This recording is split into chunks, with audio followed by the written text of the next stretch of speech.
Hello and welcome to Underlords Universe. This is a place where my brother and I, and sometimes our colleagues in our little universe, get together and discuss stuff that inspires us to be creative. We write and record music under the banner Underlords of the Overworld. Whoa, right here. And as you can see, our YouTube channel is kind of lo-fi, and that's because we spend most of our resources focused on the creative side of things. We just do our YouTube channel. We touch base, and we like to talk about albums and things that we grew up listening to. We like to analyze stuff. We like to rank stuff, and we just kind of threw the YouTube channel together to invite other people out there to join in, and then also to maybe check out the stuff that we create. So more on that at the very end. And today we're going to be discussing the first four Ozzy Osbourne albums. Um, the way we do album reviews, or I should not really album reviews, but album discussions, album rankings, is we have a system that we devised, and the system is it's a little different than other people that rate and rank albums out there, and that's one of the reasons we devised the system. The system kind of goes like this. Let's say an album has 10 songs. Um, that album would be worth up to 50 points because we allocate up to 5 points per song. So an album that had 11 songs would be up to 55 points. At any rate, we rate as we listen to the albums, we rate each song up to 5 points, and we add up the total, divide by the total points possible for a numerical result. And the reason we do that is because we kind of like to surprise ourselves with the results. We don't want to just simply say, "Oh, I like this album more than that album." We actually want to quantify it so we have some sort of result that occasionally we're surprised by. In fact, when it comes to the first four Ozzy albums, there was a big surprise for me, a big one. Um, and it helps to kind of make me listen to these albums with fresh ears. Brent, I know you kind of agree with that. And Yeah, so, yeah, at any rate, so what we tend to do then is to take a chunk of a catalog. Like I said, in this case, we're doing Blizzard of Oz, Diary of a Madman, Bark at the Moon, and Ultimate Sin. Uh, Down the road, we'll do another episode that focuses on the next four albums, and then finally the last four albums. We're going to do all 12 proper studio albums by Ozzy, excluding his covers album. And then at the end of that, we'll do another episode where we just do the aggregate ranking of all of them. So we picked these four because they're kind of the initial four early 80s to mid 80s. Ozzy's solo albums where he's really getting off the ground as a solo artist, and then dealing with the replacement after the untimely death of Randy Rhoads. So, yeah, and if you are interested in Ozzy, interested in album rankings, interested in our system, you want to play along, you have thoughts, comments of your own, please, offer comments, like, subscribe, do all that jazz. Uh, yeah. Anyway, should we get started? let's Okay. get started. We can start. So the first Ozzy Osbourne solo album, Blizzard of Oz, which, as we both know, and a lot of people out there know, it was originally intended to be a band called Blizzard of Oz, and it contained obviously Ozzy, Randy Rhoads, and then the rhythm section of Lee Kerslake uh, and Bob Daisley. And just as a side note, both Diary of a Madman and Blizzard of Oz at one point had the rhythm section redone by Robert Trujillo and Mike Borden. I have those just because they're oddities, but I consider them oddities and nothing more. To me, the proper albums are the ones recorded with Kerslake and Daisley, and nothing can replace that. So, that's what I used when I went back and reviewed these albums. Brent, I don't even know. Do you own the copies with the redone rhythm sections, or do you just own the originals? No, I just have the originals. Okay, okay. So Blizzard of Oz comes out in 1980. It's a real band effort. People, everybody knows that Ozzy helps to, he writes melodies. He kind of sings scat lyrics when they're writing. He comes up with melodies. But Bob Daisley wrote the lyrics on this album and a lot of other Ozzy material. Um, but it was really a band thing, and then it comes out as an Ozzy solo album. So that's just a little bit of the background, the context for it. Bob Daisley had been briefly in Rainbow. Lee Kerslake had been in Uriah Heep. Randy Rhoads had come from Quiet Riot, the earliest version of Quiet Riot, and obviously Sabbath with Ozzy. So you have this kind of mix of guys who hadn't really worked together, but they produce what a lot of people claim is one of the best kind of albums of the era, one of the best debut albums, etc. How do you think Blizzard of Oz stands as a solid rock record? What's your initial take on it, without, of course, giving it away where it ranks for you? It's, I think it's a really good debut. I don't think a lot from Ozzy after he left Sabbath. So I think you said it correctly. This is a band effort, and we get further into his career, it seems to become less and less of that. But this really is a band effort, and it's a very, very good debut album with some really good songs on it. I like the production for an album that came out in 1980. It sounds really good. Sounds It's, like a lot of it's yeah. It's engineered a by Max Norman. It's Go ahead. engineered by Max Norman. Yeah, it was and Max does the follow up album as well. Mhm. Um, it's a really good rock album. I wouldn't say it's a metal album. It's a good hard rock album. There's a lot of good light and shade on the record. Um, I don't think it's his best work. I think I can say that without giving away where I rank it. I don't best work. It's a very good debut album. Um, for me, and we'll talk high points and low points. I don't really dislike anything. Um, I don't really dislike most stuff. I like just about everything he's done. It's just a matter of how well do I like it in comparison to other albums and other songs. Hmm. For me, the high point on the record would be No Bone Movies, which has always been my favorite song on the album. And then I really like Suicide Solution. I think the riff on Suicide Solution is particularly cool. I also like lyric. There's two ways you can look at the lyric, which I've always thought that it was, and it is, because if Mhm. you listen to the lyrics, wine is fine, but whiskey's quicker. It's Right. about the liquid. But some people, maybe those less learned, thought that it meant something else, which it doesn't. But it's a very good song as well. So for me, those are the two high points. I don't really have a low point on the record, Brian, but if I Mhm. had, probably be Goodbye to Romance. Again, I don't dislike the song. Stars in D, which is a very brief rate in between Goodbye to Romance and Suicide Solution. So it's almost like it's an interlude piece. I give those two songs 3 stars. I don't really think there's a bad song on the record, but if I had to pick a low point, it would be Goodbye to Romance, probably. And really, No Bone Movies for me has always been my favorite song. Weird because it's odd. It's a bit of an oddity song. It's not something that you would certainly not hear with record. And I think to hear it on an Ozzy record, but it's always been my favorite track on the record. So um, those would be the high points and low points for me. Crazy Train, I don't know. Steal Away, I gave all those songs 4 stars. You can't deny how good, like, I don't know, Crazy Train really are. But for me, there's stronger tracks on the album. Those would be No Bone Movies and Suicide. But a solid album, start to finish. It's interesting that you mentioned No Bone Movies because my guess is that a lot of people out there would say that No Bone Movies is kind of a throwaway or a low point. So it's interesting that you pinpointed as one of your favorites. Yeah, I know a lot of people also love Goodbye to Romance. You said it might be a low point, but you said you also gave it a 3. yeah. I gave it a 1.5. To me, I know there's going to be people out there that if they watch this that love Ozzy, might love Goodbye to Romance. They might turn this off at this point and say, "Oh, what does that guy know? He doesn't, you know."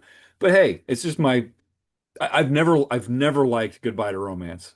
I don't know exactly why. I can't pinpoint it, but to me, the low point in the album by far is Goodbye to Romance.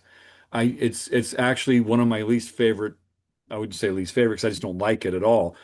It's uh it's one of the handful of Ozzy songs that I would say is at the bottom of the barrel for me.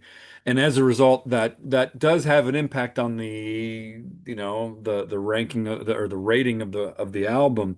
Yeah. Um, but I also would say that as much as I think the album is a great record on the whole, I do think it's actually a little overrated. Um, I think it's possibly because of the how powerful and how successful Crazy Train was, and it's a great song. Don't get me wrong. I don't really ever need to hear it again. I do think the verses are a little too chummy. I love the guitar solo in it. Probably don't really ever need to hear it again, but I think that the success of that album is largely because of Crazy Train. I'm gonna say, I mean, there are others, obviously, Ozzy fans, songs like I Don't Know, Mr. Crowley. Crowley and Steal Away the Night are probably the two songs I like the most. Um, Revelation's great as well, but I give the highest marks actually to Steal Away the Night and Mr. Crowley. I've always loved Steal Away the Night, which is kind of interesting because of all the songs, that's probably another one that some people might consider a bit of a throwaway.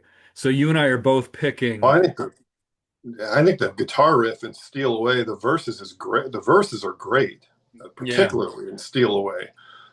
It's interesting about Mr. Crowley. I don't dislike the song. I only gave it a 3.5. So Hmm. you and I, we really agree but disagree on the highs and lows of the record, which is really interesting.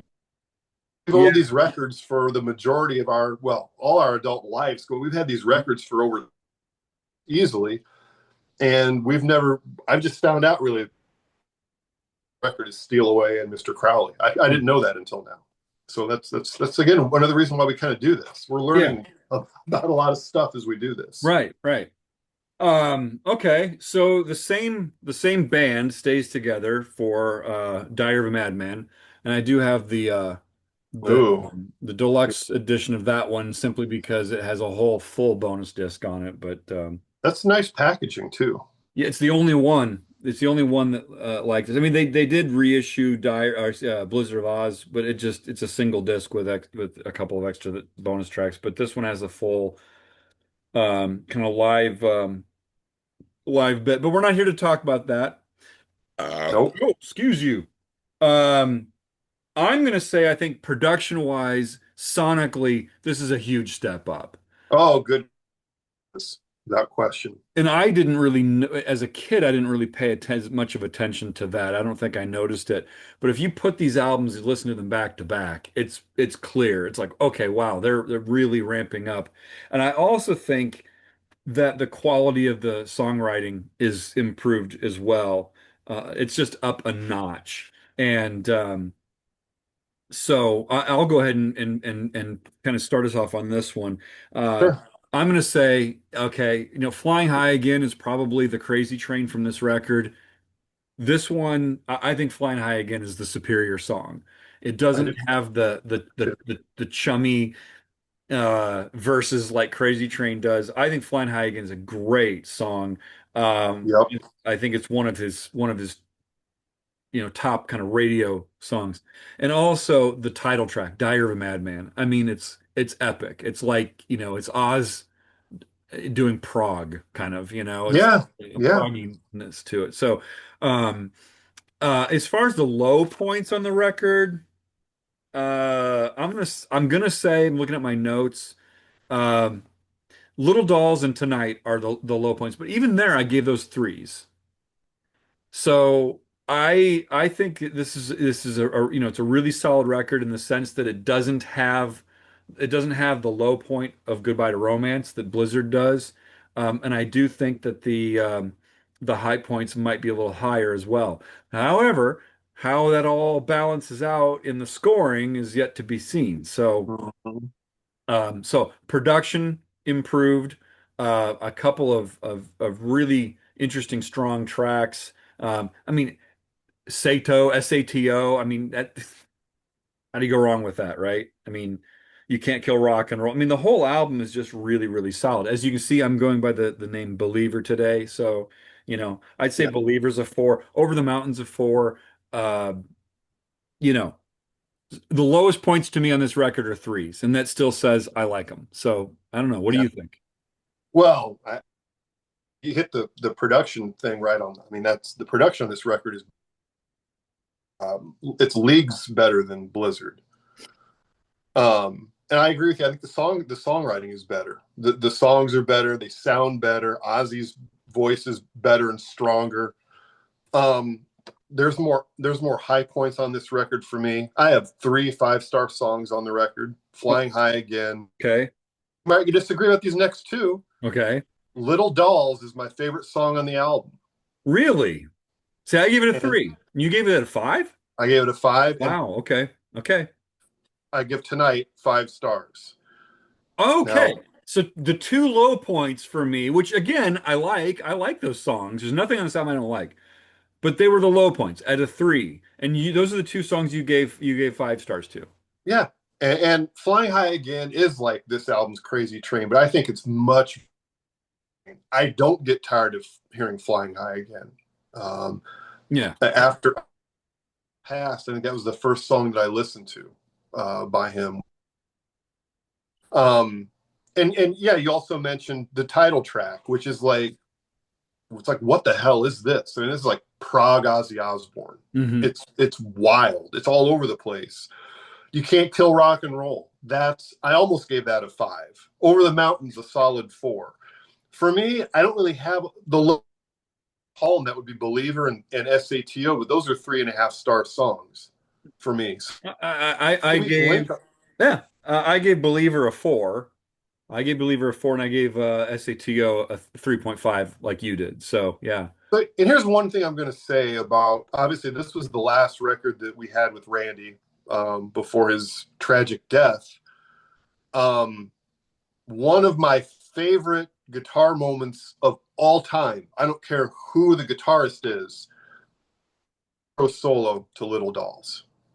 That gives me goosebumps every time and that song is so and cool, and the melody that Ozzy sings is a I will say this about this song. I don't say this very often about a rock song.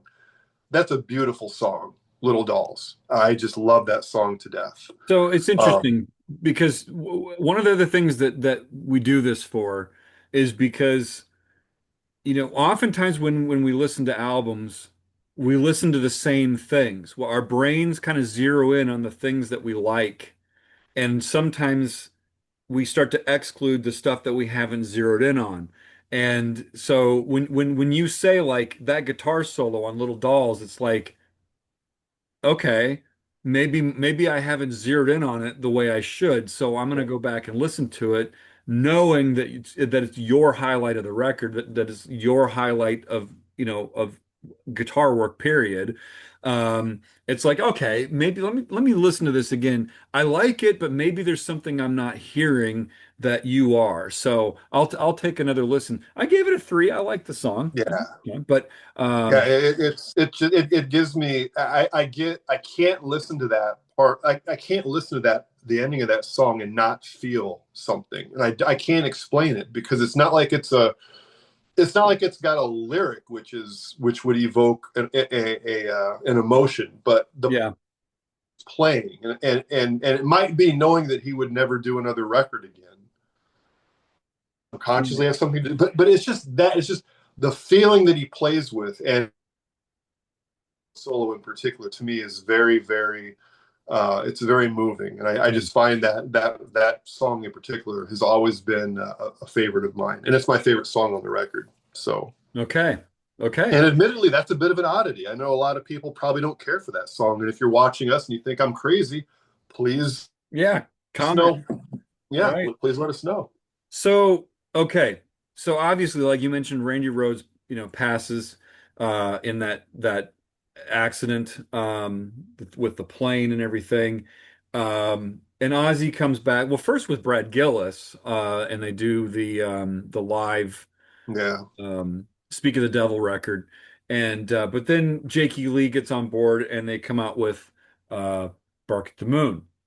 yep. And which I love the cover art. I just think that's funny. Oh, it's And fantastic. yeah, and I love the the the coloring on the lettering and everything. I mean, that's just great. So, but even as a kid, like I I'm just going to digress for just a second here. I didn't get into Ozzy to the same degree that I got into some other bands. And because when I was really into a band, I got the stuff on vinyl and then on CD. With Ozzy, for me, it was a little bit of a hodgepodge.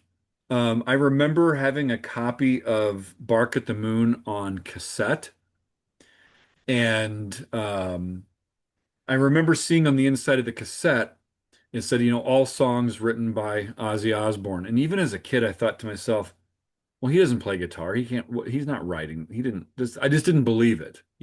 Right. And as we You now, weren't you back wait, well, you then like you are today. say that again. You weren't a believer then like you Yeah, well, right. tell Yeah. me. Yeah. So, yeah. And as we now know, Jakey Lee wrote the album with Ozzy, and Bob Daisley, was still on board. And Tommy Aldrich plays drums on this album, correct? So Yep. so Lee Kerslake is out. So the rhythm section has changed in the sense that the drumming throne position has been filled by Tommy Aldrich, but Bob Daisley's still there, still on board. So um, at any rate, they put out Bark at the Moon, which I don't know. I think the video for Bark at the Moon might have been my introduction to Ozzy Osbourne. I don't, I'm pretty sure that both Blizzard of Oz and Diary were out before I was really kind of aware of Mhm. who he was and what he was doing. So it might have been, I think it was Bark at the Moon. And then after that would have been like Shot in the Dark, from Ultimate Sin, and the video for that and stuff. So Yeah. The Jakey Lee era is where I would have been made aware, where I would have Yeah. become kind of aware of Ozzy. Um, I can't say for sure that Bark at the Moon is the first Ozzy album that I ever actually had or listened to. I don't really know which one was the first one I actually owned. It might have been Bark at the Moon. But at any rate, the reason I go through that is because oftentimes the first album that we hear or listen to by an artist is the thing that we really gravitate towards. It's the thing that really turns Hmm. us on to. Um, Yeah. that's not necessarily the case with me with Bark at the Moon. That's not to say I don't like the record. It's not a go-to record for me when it comes to Ozzy's catalog necessarily. Um, but I do think the title track is great. Oh Um, yeah. I mean, it's an iconic song. Um, I don't think the rest of the album necessarily reaches the level of the title track itself. Um, I will say I think that perhaps the next high point on the record is Waiting for Darkness. Okay. I gave that 3.5 stars. I gave Bark at the Moon a 4. I gave Waiting for Darkness a 3.5. If I'm going to say there's a low point on the record, probably So Tired, probably a little bit. I gave that a 2.5. To me, a 2.5 is kind of like, yeah, it's there. I can listen to it. It's fine. I Right. don't. I'm just kind of indifferent. Not really indifferent, but kind of like I'm not. I could skip it, but I might not skip it. It's just Right. whatever. Right. Nothing offensive about it, but that I think So Tired is probably my low point. The title track and Waiting for Darkness, the high points. Um, I do think that it's interesting. I think now you see it, now you don't. That's a good song. The lyric written by Bob Daisley was actually aimed at Sharon, from what I understand. And the only other thing I want to say that I have in my notes is that the opening to Rock and Roll Rebel really has a Rat vibe to me, especially the way Aldrich is playing on the ride cymbal. It just next time you put that on, listen to the beginning of. I'm not saying the whole song, but just the beginning of the song when the drums kick in and stuff, just think Rat. It just sounds to me like Rat. which Now, makes yeah, go, yeah, say that again. Because makes sense because J.T. Lee was in Rat for a Jake, while. So, yeah, Jake Ely was in Rat, and I think that with the Bark at the Moon, and also even to a maybe a larger degree, Ultimate Sin, I think he's starting to get a little bit more of that kind of hair metal influence, that 80s metal hair metal influence, oh yeah, perhaps that's not quite as there on Diary and Blizzard. no, I agree, and I think Jake being in the band, and and stylistically, like you said, it's a shift, particularly from the first record. I Mhm. would agree with that. It's interesting because you have a new guitar player and a new drummer, and the sound of the band really does change on this record. Yeah. So okay. So give me your low point. What would you say like the low point on? My low point on the record is "You're No Different," and I gave that a 3. It's a bit of a yawner. It's melancholy and moody. I Oh, you think know it's what? You're right. Honestly, looking at my scores, I gave You're No Different. It's the same score as So Tired, 2.5. Yeah, and I don't think it's a good second track.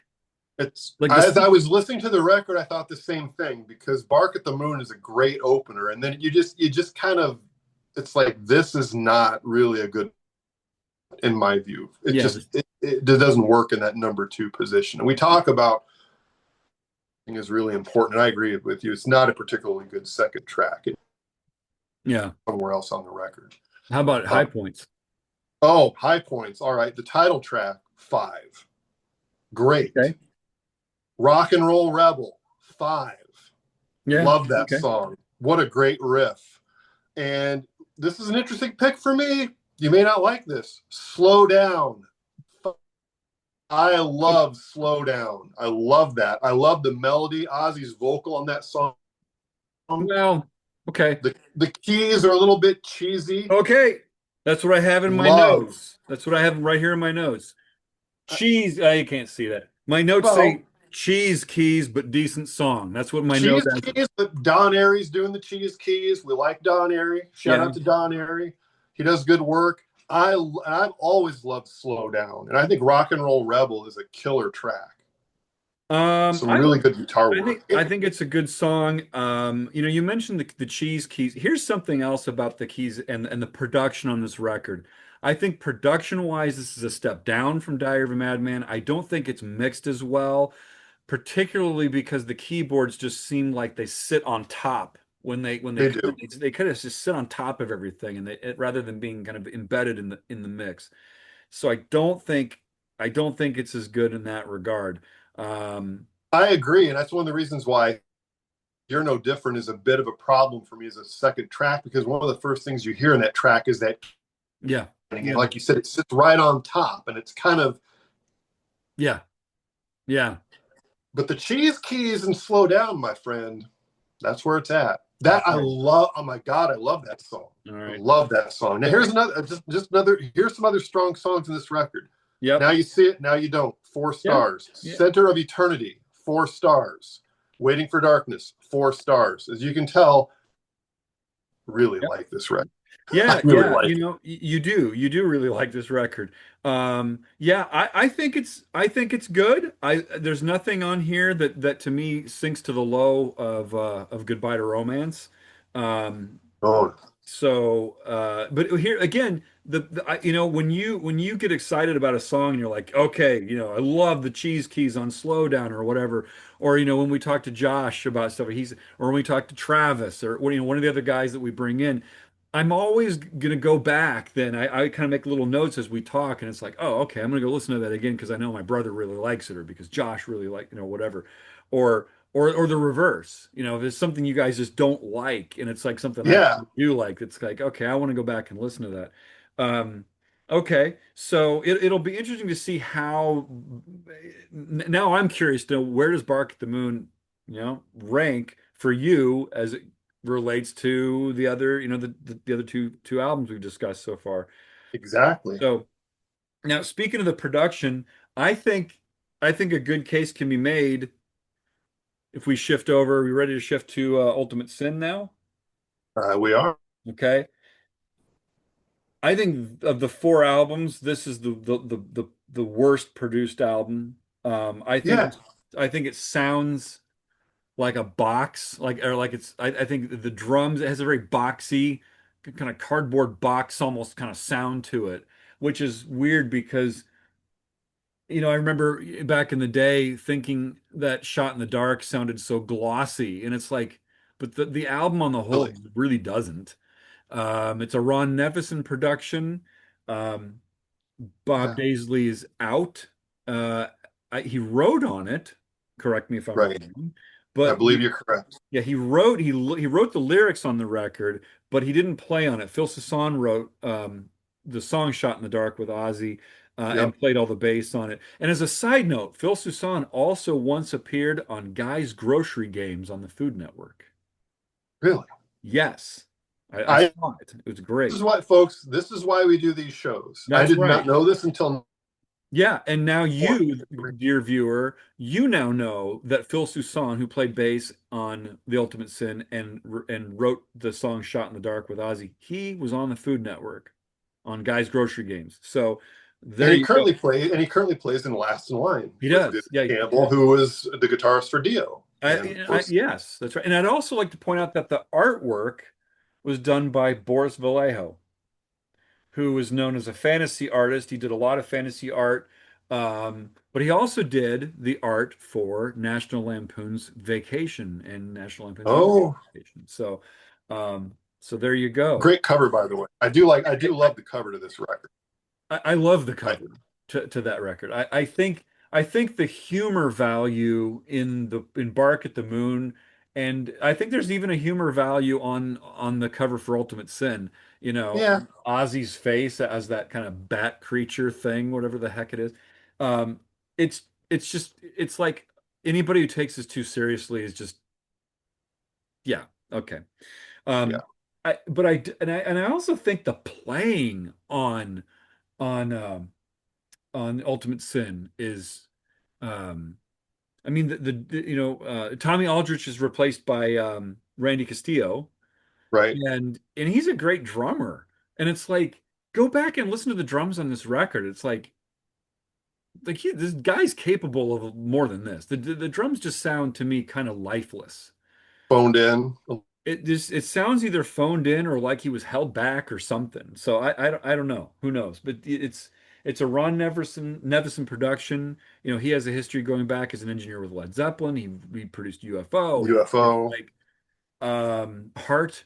Yeah. Um, and I think I heard it's the one album that Ozzy said that he would liked to have remixed, and I can see why.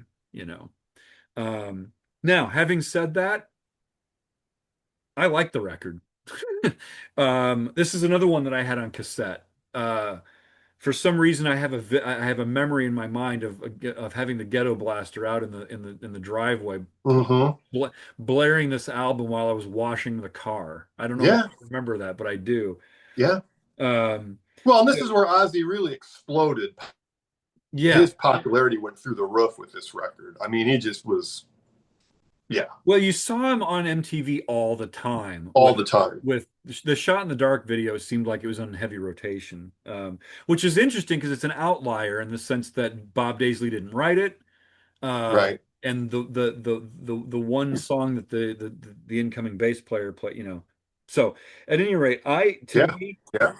um, and it's funny. I was talking with our friend Travis offline a while ago. He hates the song "Shot in the Dark." Oh, I love it.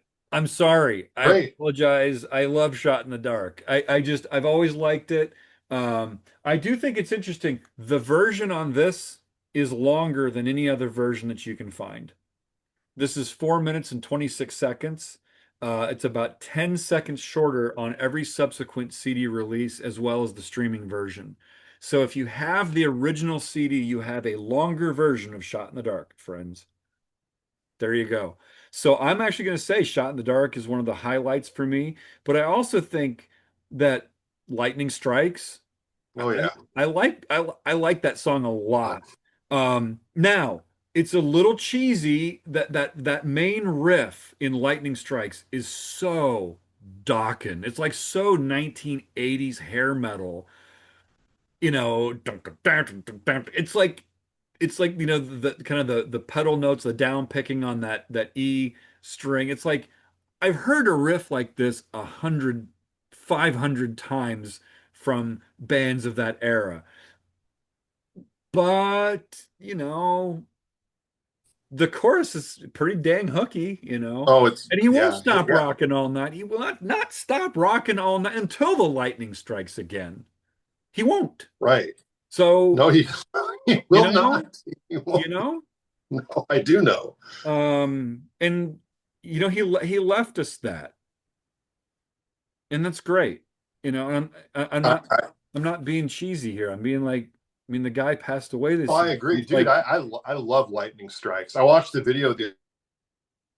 Like, yeah, man, this brings back a lot of memories of being in high school, watching this and Shot in the Dark yeah, and yeah, because he was totally hair metal at this point.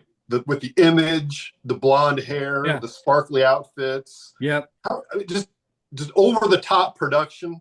It's great. yeah. It's a little bit, and Now, Ozzy's such a funny guy. Ozzy's well, such a funny guy. well, A and lot it's of there's a lot of and it's interesting because if he's not going to stop rocking until lightning strikes again, but he does not know why. You'll never that's know right, why they rock. which is another really good song. And it's a stupid lyric. Oh my God, it's a dumb lyric, but I like the song. But It's not to me. the Never know why is not a high point on the record, but I do like the song. So it's got a my good other, melody. yeah, it's a good melody. My other high points though, the title track. I mean, that's dark and ominous. I like the title track a lot. I think Yeah. Secret Loser is a high point. So my high points, Ultimate Sin, Secret Loser, um, and Shot in the Dark. Well, Lightning Strikes, Shot in the Dark, and everything else is like still in that 3.5 range. It's aside from the fact that the album sounds like butt, I think it's a really, really strong record. So, you know, I'm going to agree with you. The yeah. production's a little shoddy, which is weird if you like listen to Crazy Nights album. That's overproduced, maybe, and then Oh you God, compare that. and yeah, because Ron Nevison produced "Kisses Crazy Nights," yeah, and Yeah, that's like and like so yeah, you listen to glossy. that, and it's like that doesn't sound like this at all. But the production doesn't really bother. It's not that great, but I'm just used to it. We've had this production now for almost 40 years. We're just kind of used to it. Yeah, I agree with you. There's really not a bad song on the record. If I had to pick my least favorite song, it's going to be okay. Um, I don't dislike the song. I gave it a 3. The record is better than that, in my view. My favorite song, a bit of an outlier. It's "Fool Like You." oh I really? love "Fool Like You." Okay. 5 stars. 5 stars, my friend. See, I'm gonna make a note of that again because I gave "Fool Like You" a 3. I'm like, I like the song, I like the song, but I'm like, to me, it's not a 5. But I'll listen to it again. I'll And I listen to it love again. I love Jake's leads on "Fool Like You." I love Yeah. the melody. I love the breakdown in the middle of the song. I love the guitar riff. I love everything about it. It's fantastic. Star song Okay. on the album for me is "Never." Yeah. "Never" is my probably my second favorite song on the album. But you Really? mentioned Okay. the title track. That's a good dark. That might be the heaviest song on the album. The title track. I gave that a 4. "Never Know Why," 4. "Lightning Strikes," 4. "Shot in the Dark," 4. So as you can see, full of 4 and 5 star songs. Wow. Wow. So, but Okay. I love. I mean, I hit "Fool Like You" again. Dust off Yeah. "Fool Like You," Now, and give that a listen. So I just and this album, I think for you and me, like you said, remembering washing the car in the driveway while you got the cassette of this playing on your ghetto blaster, same type of thing for me. So we at this point, he was really really big at this point. So I think there's a bit of a sentimentality to this with this yeah, that could ultimate. be. Yeah. And Yeah. seeing the stuff on MTV all the time at this point when we were in high school and junior high school for you when we were listening to this record. So, but a very, very strong record, not very well produced, but it is one of my favorite Ozzy albums. I will disclose that. I can say that for sure. Okay. Now, are you ready to do the ranking of these first four Ozzy albums? I'm ready to go. Okay. We do Before we do this, I a want to little bit of say, a countdown for people who aren't familiar. We do a little bit of a countdown, and then we will, with our props, we will show yep, in reverse order. Four, yes, three, two, one. in 4-3. But here's there's something I want to say on this. Two of these albums tied at exactly 66.66%. That's very interesting. So, what did you use for a Yep. tiebreaker? So a couple things. Number one, I want to reference the percentages here. When you're dealing with a 5 point scale like that, you're not going to get like, people, everybody goes to school and they think of like 90% and above as like an A and 80s and is a B range. Don't think like that, okay? Because you're dealing with a 5 point scale and you're dividing out of a total number of points possible. Um, so, um, I'm not saying that these are D level albums at all, not, but I quite the yeah, contrary. If I you don't. if you do it on an average of, you were talking like 3.5 stars ish. So um I don't think they're perfect records. Ozzy's not my favorite artist. I don't have nearly the number of 5-star songs that you do in this catalog. I'm a little bit more reserved when it comes to throwing out 5-star songs. So my numbers tend to be a little lower than yours, I think, when it comes to these four albums. It's okay. It's totally fine. But as far as the You know, tiebreak, so as long as you're consistent, and you are, yeah, so it's like if we all do it, yeah, if you're consistent, you're okay. yeah. So here's the thing. With the tie, it's going to go basically with like, what's my mood? What am I more likely to pull out and listen to? And that, of course, depends on my mood. But here's the thing. Right now, today, I'm going to say that the tie is going to go to whichever song has the most, or excuse me, whichever album has the most consistency rather than the most highs and lows. That's where my mood Okay, is today. Now, you that's ask me in fair. a week, I might say, no, I'm going to go with the album that has more peaks and valleys because there's bigger highs but lower lows. So I'm going to go in that order. I'm going to pick the album that's more consistent straight through because that's more in keeping with the idea of looking at these as albums rather than as just individual songs. Fair. Okay. So Okay, in the number 4 slot for me, for you, you ready to go? Number 4, ready. Bark at the Moon.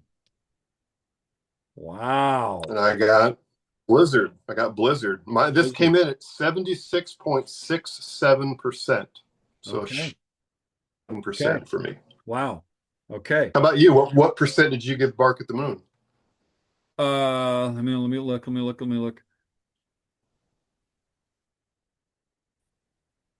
61.25. Okay, so there's a 15-point difference between us on that. Okay. Yeah, well, you were rattling off like fours and fives on it, and I don't Yeah. have any. I mean, even the title track, "Bark at the Moon," I give a 4. Um, I'm just, I think on the whole, just less likely to give fives to Could be. That so could be. so you All right. your number 4 was Blizzard. My number 4 was Bark at the Moon. Yep. Okay, Okay. the number 3 spot for me is And I'm an ultimate sin. oh 80. This is 80% for wow. me. Okay, 80%. okay. How So about you? um my Blizzard, well, that was the 66.66. Okay. So the tie, my Blizzard of Oz ties my Okay. number 3 ties my number 2. So number 2 for me was My number two is and 85%. okay. And that means we agree on number We one, agree on number ladies and 1. gentlemen. 85%. Okay. So Um, only 1.25% between this. Bark at the Moon almost came in at number one for me, which was one of my.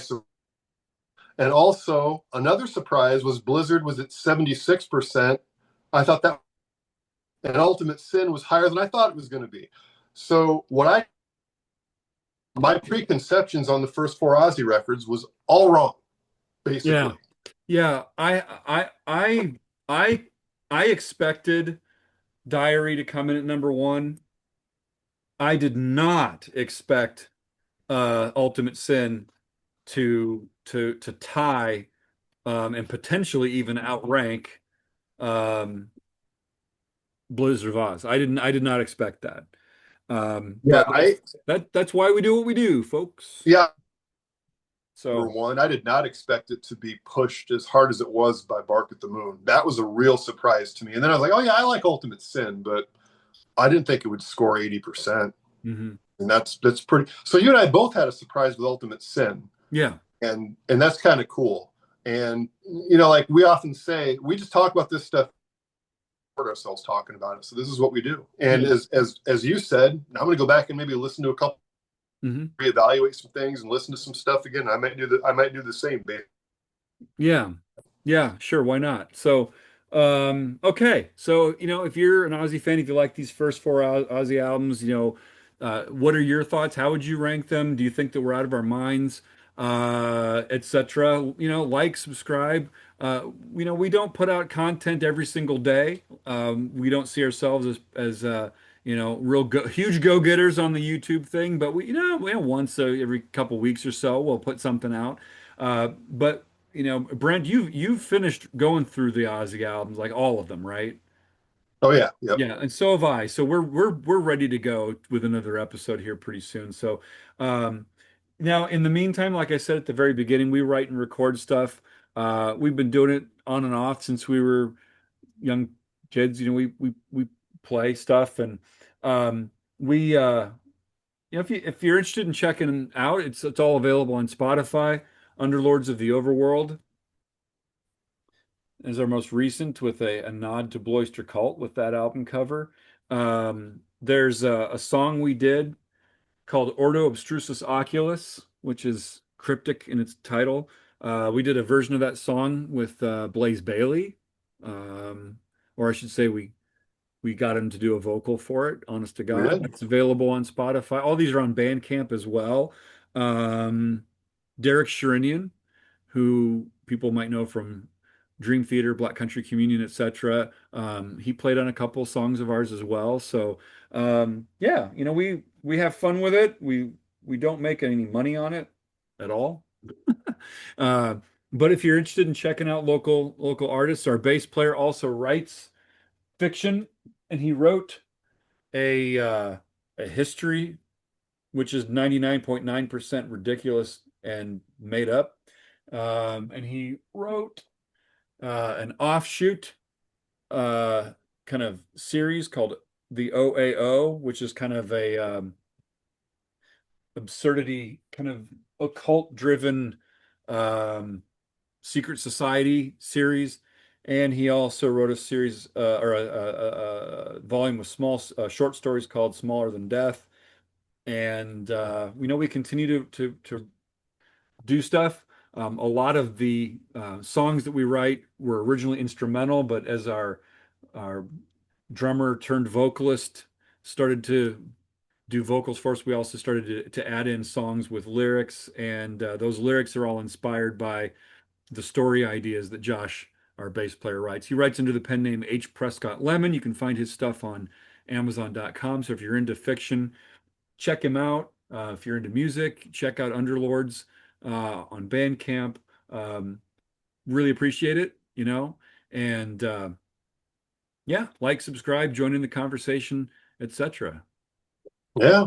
Stay tuned for part two of Ozzy, where we'll take a look at, I guess it would be No More Tears. No, sorry, No Rest for the Rest of the Wicked, Wicked. No More Tears, Osmosis, and then Down to Earth. That'd be That's correct. volume two. So, yeah. Anything Look, else you want to say, Brent, before we sign off? nope. Well, we should get out the next episode. I would say sometime relatively soon. Yeah. We'll get going with it. Good Well, cool. times. All right. Okay. Until next time. Ciao.